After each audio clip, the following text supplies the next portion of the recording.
It's just been over a few days since the release of Update 3, and while I've been able to finish it, I wanted to keep from detailing this as a review. The main reason for this is because I haven't explored all there was to do in this update. Skills trees haven't been completed or even fleshed out, as well as stages of cyberspace have yet to be unlocked even after all the gears I found to open them. Now I've played the main requirements for the story and completed the final fight, which we will keep in a spoiler section later and time-stamped for those of you who want my general thoughts but not the complete breakdown of the ending. There will be spoilers of the general base game contained, as the DLC takes place after the majority of the story is completed. With all that being said, let's jump right into my impressions on what may be my favorite Sonic game in years. Starting off, one of the biggest additions to this update we all know of, the characters. This time around, you aren't limited to just playing as Sonic. We get the option to play as Amy, Knuckles, and Tails. Maybe not as expansive as we would have liked, but it could be a sign for things to come. Let's talk about each of the characters individually, as each character more or less consists of the same type of gameplay. And by that I mean, you play as a character, do some platforming, and then get a Chaos Emerald.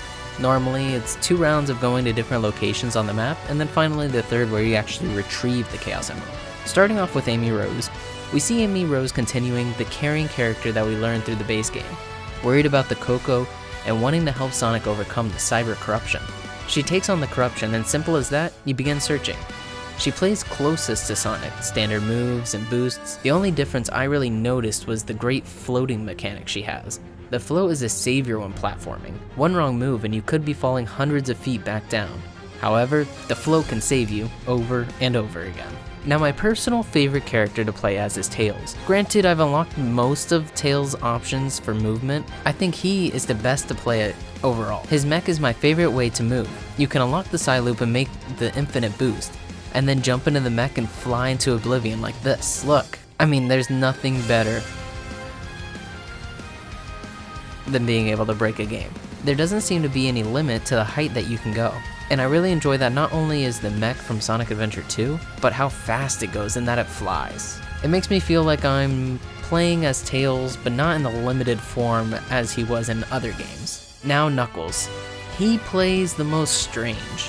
One part of his character I was waiting for the return, was to be able to glide as him again.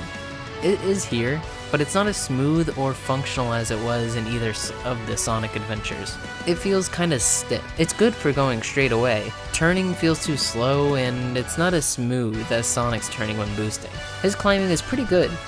It's only really noticeable to be a little off when you're going side to side, but going forward or straight up, it feels great, just like back in Sonic Adventure 2. I do enjoy being able to do both of these things for the first time in years. Sonic once again has his action stages. Personally, I feel that these are better than the previous ones in the base game. There are 2 specific stages that make me feel this way. Now these stages here utilize Sonic's spin dash front and center. Launching from ramps left and right give you a crazy amount of airtime, making skips possible like in Sonic Adventure.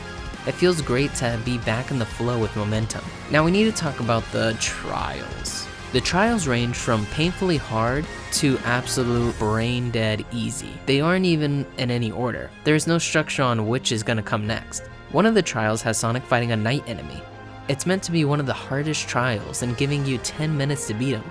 But for what? If you unlocked all the abilities for Sonic and the combos, you should have no problem defeating the Knight. I actually managed to finish this in under a minute. It's wild the range of difficulty on these trials. Now the one everybody's talking about, the final trial, the Master.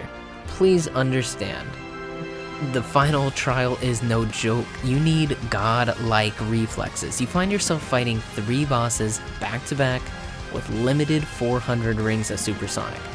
That alone would make this rough already. But the game decides to up the ante yet again. You have to perfect parry.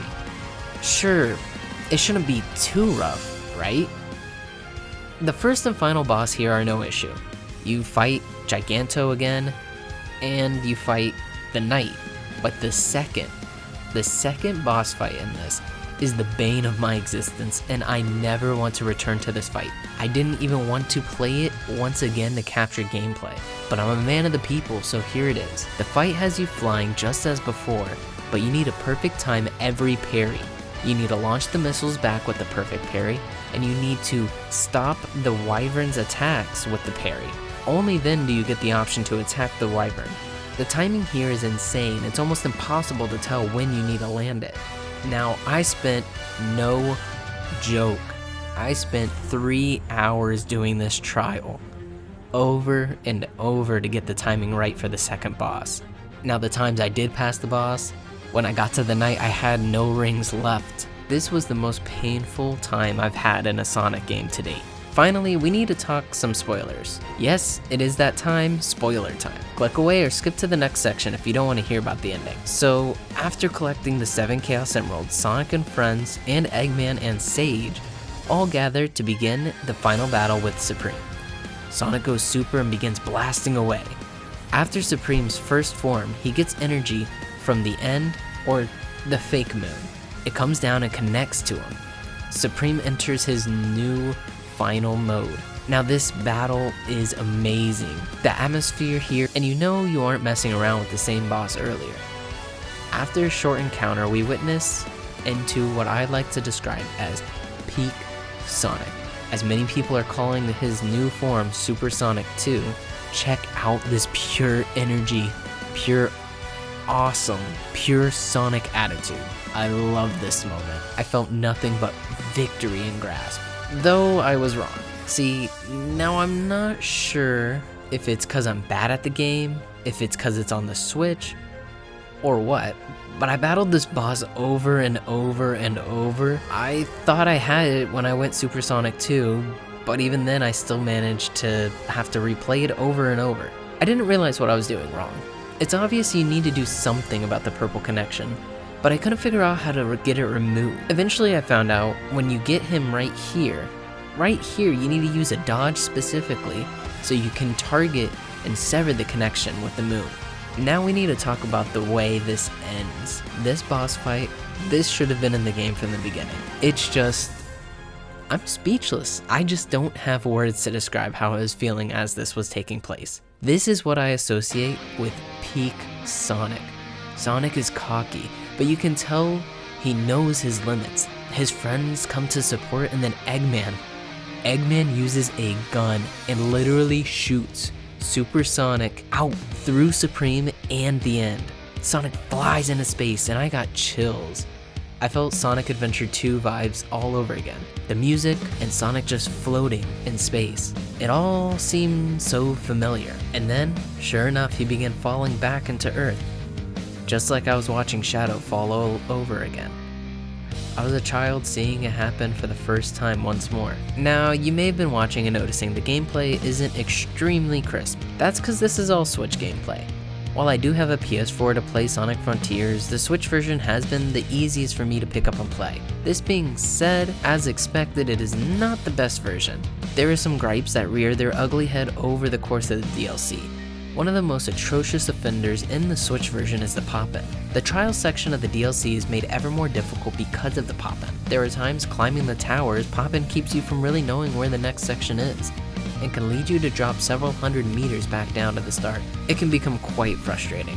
But the pop-in doesn't stop there. As Tails and Knuckles flying through the air, the pop-in on the Switch causes all kinds of issues. Without being able to see far in front, you are gliding off into what looks like an open area, but can quickly become crowded and hinder your progress. Some portions, specifically the Master Trials, is difficult on the Switch, especially in handheld, but when it becomes a Vaseline smear on the screen, trying to perfect parry is near impossible. All the textures begin to blend together. Now, that was a lot of negativity on the Switch version of this DLC specifically. As well, the content itself may have had some downsides. Even after all was said and done, I found myself not wanting to stop playing. Seeing Knuckles and Tails and Amy playable again, even if limited or hindered, provided me a sense of joy I haven't had from a Sonic game in years. It felt like a group of friends I hadn't seen in a long time had returned. Sonic Frontiers Update 3 is my favorite experience from Sonic in a while. It could have used some extra time in the oven, but I greatly enjoyed its story and friends it offered. I believe it paves way for what could come in the next 3D outing, as long as they iron out some of the issues here. And if the story was anything to go by, the next game is going to be delivering something truly spectacular. Thanks for watching. Till next time.